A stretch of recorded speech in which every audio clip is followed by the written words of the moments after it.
नमस्कार, मी संदर्भ ग्रंथपाल प्रसाद बडसावळे कृतीतून मार्गदर्शन ही बोधकथा सादर करत आहे.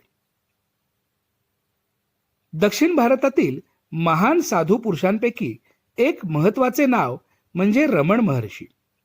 आपल्या रोजच्या जगण्यात येणारी प्रत्येक गोष्ट महत्वाची आहे अशी त्यांची धारणा होती. कशाचाही अपव्यय त्यांना मान्य नसे. एकदा आश्रमातील भोजन कक्षापासून जात असताना रमण महर्षींना स्वयंपाक घराजवळच तांदळाचे काही दाणे जमिनीवर पडलेले आढळले. ते तत्काळ जमिनीवर बसले व तांदळाचा एक एक दाणा गोळा करू लागले.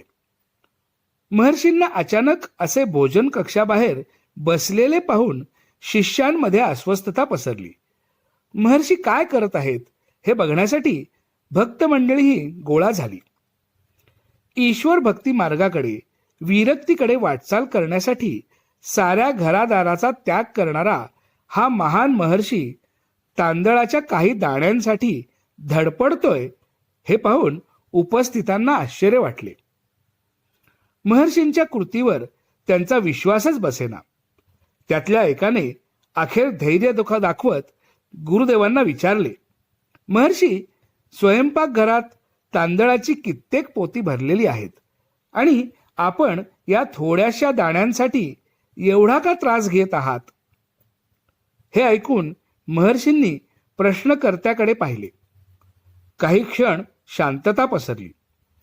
पुन्हा तांदूळ गोळा करणे सुरू करत महर्षी म्हणाले, तुम्हाला फक्त हे तांदळाचे काही दाणे दिसतात, मात्र या दाण्यांमध्ये काय आहे हे बघण्याचा कधी प्रयत्न केलात?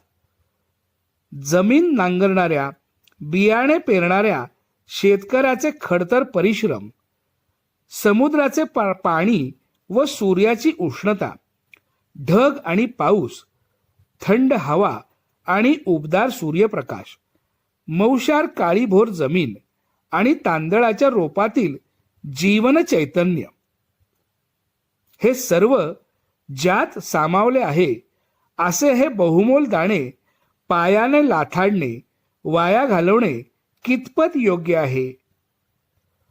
प्रश्न विचारणाऱ्या शिष्याबरोबरच इतरांनाही आपली चूक लक्षात आली. अन्नाची, पाण्याची नासाडी करणाऱ्यांना रमण महर्षींची ही लहानशी कृती बरेच काही सांगून जाणारी होती. धन्यवाद.